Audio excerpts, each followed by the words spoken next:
Chris, Yes. do you have sex before marriage? Yes. You do? Yes. And why?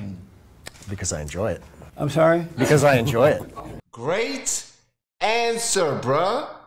Thank you. Honesty. I love it. Thank you. They can't hear you over there. Sure. And does that affect the relationship once you have sex? Let's say you meet her, you're walking down the Absolutely. road. Yes, absolutely. In what way? Oh. That's a big question. I mean, I can see how it changes for her. I know that it changes differently for me. Some of it has to do with when that might happen. You know, I've had a couple of relationships that have lasted a few years. And so in those places, it deepened our relationship at the time. But often if sex happens or comes into the relationship too soon, it even though I don't want it to be this way, it often sort of cheapens the relationship. Yeah, it changes. Yeah. It does. It does. I'm glad he said that. Absolutely, it does. Because it almost gives you, okay, what else is there to look forward to? It's like, okay, and then you're questioning each other, you're questioning yourself for jumping in there too soon. You're probably questioning her for allowing you to do all them nasty things that you did to her the night before. So if you know that, why do you have sex before marriage? That's a good question. Of course, that's the question of why do I keep doing all the things that I do in my life that hurt me rather than help me, right? And the answer is? You got me. I don't know. Okay. But those are things that I work through, you know, as I go through life. Yeah. But specifically to your question, you know, it doesn't sound like God is in his life too much, in my opinion. It sounds like he's a very successful young man. It sounds like he knows what he wants in life.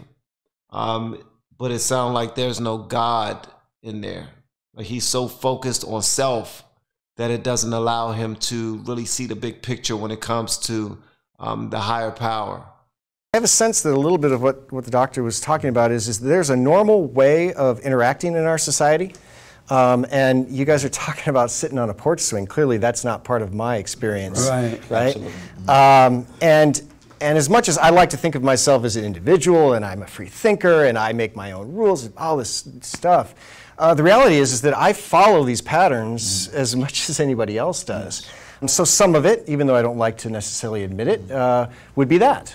That the decision isn't something that I set out to make. It's, well, everyone else is doing it. This is how you date. This is how it becomes. Right. Now, that's not always the case, you know. Were you raised by your father and mother? Yes. You were. And do you have sex with these girls? I do, yeah. You do? Yeah. And are you proud of yourself? I'm proud of myself. Why do you do it? Because I'm a player. Because Cuz is a player. Dude is a player. He's like, man, that's what we supposed to do. We get to know each other. Boom, bam, boom.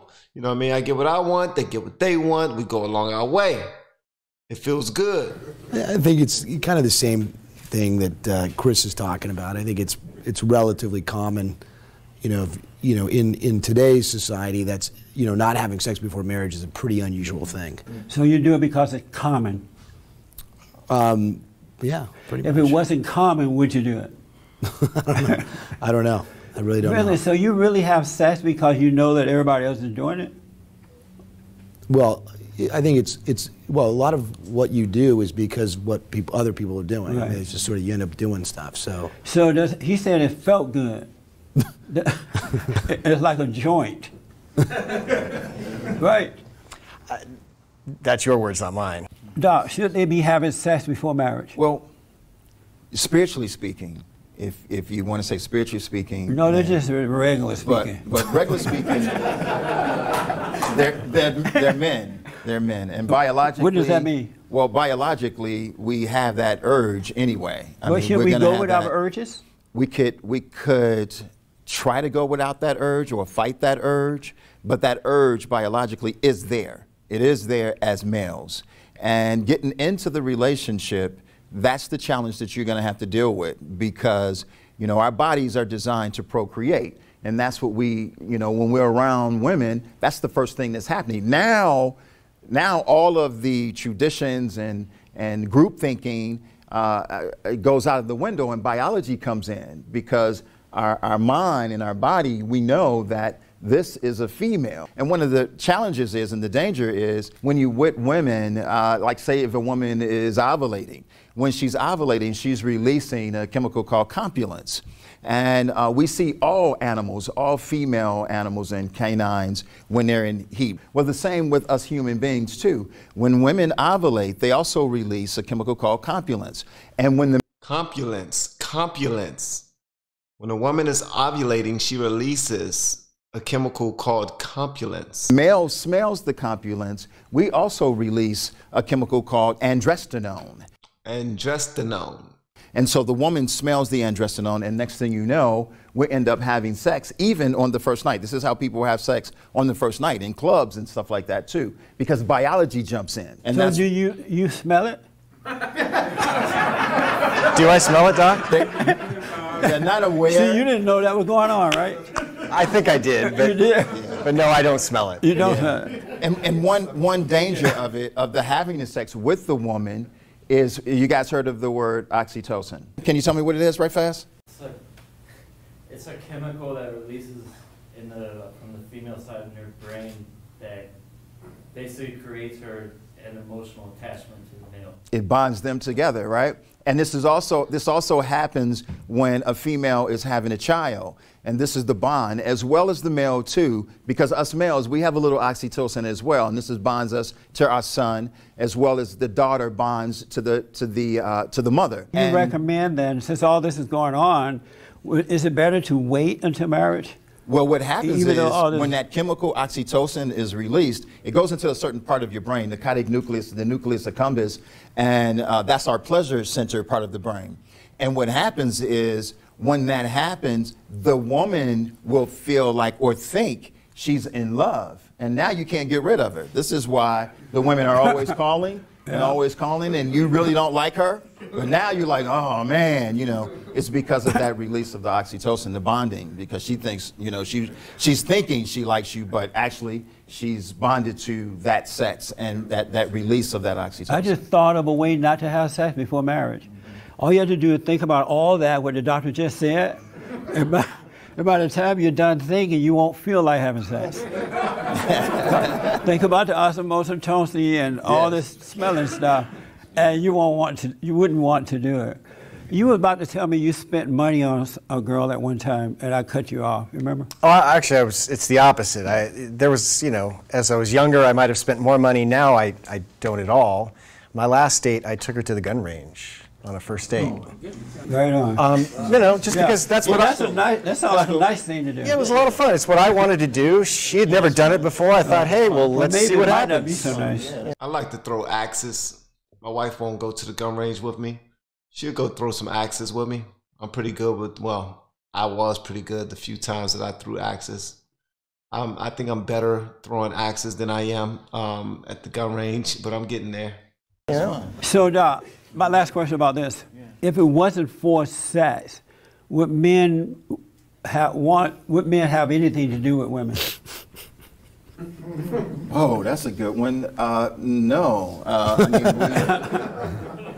I mean, because again, it goes back to the biology of it. It goes back to, you know, that's just the way we're designed as males, is to procreate. Right. Because our bodies are not thinking, oh, relationship, girlfriend, boyfriend.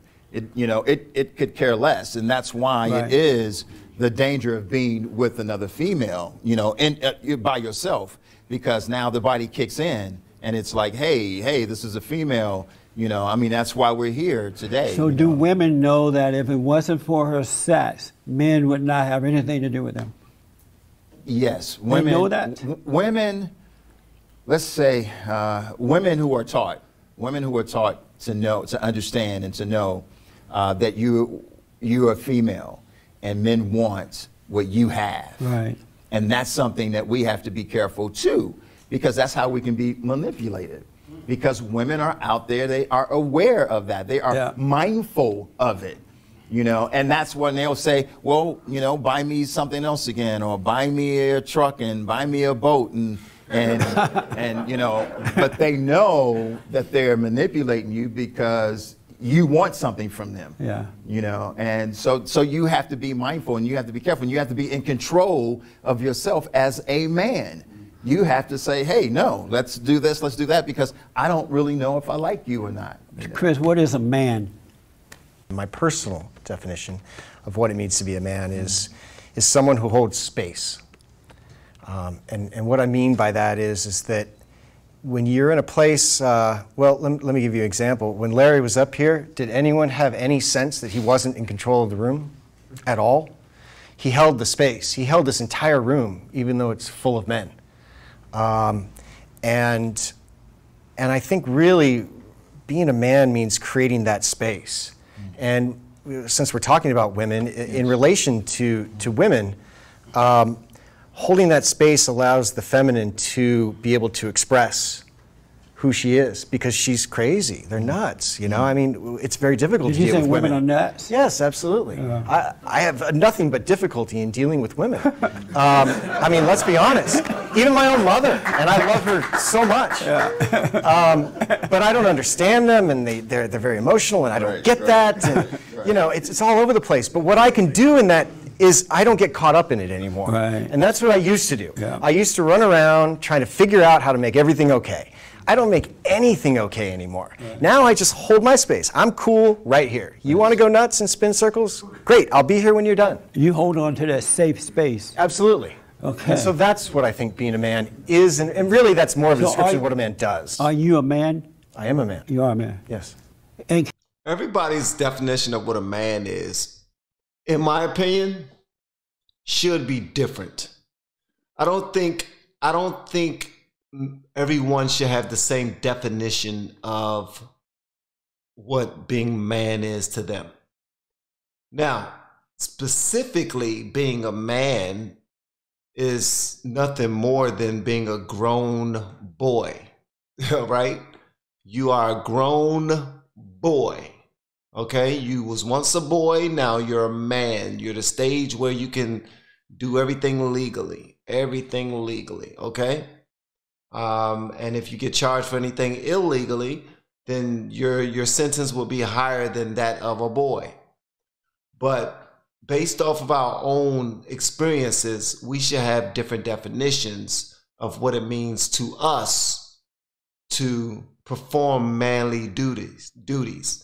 I've never heard this gentleman's, I've never met this guy before. I've never heard it from this guy before, but holding your space as a man, the way he explained it, at first I wasn't buying it.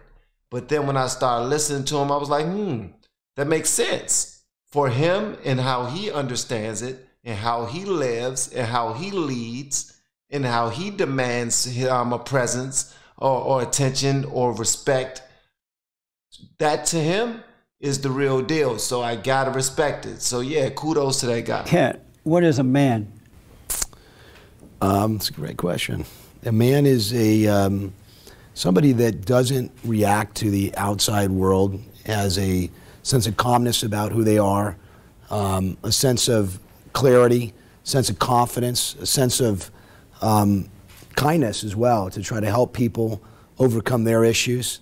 That's what a man is. And so are you a man? I like that. You a man? Yeah. I like that. I like that sense of calmness, kindness, trying to help people still strong. I mean, I like that right there. That's dope. See, everybody's cool and I don't know, man. That's dope.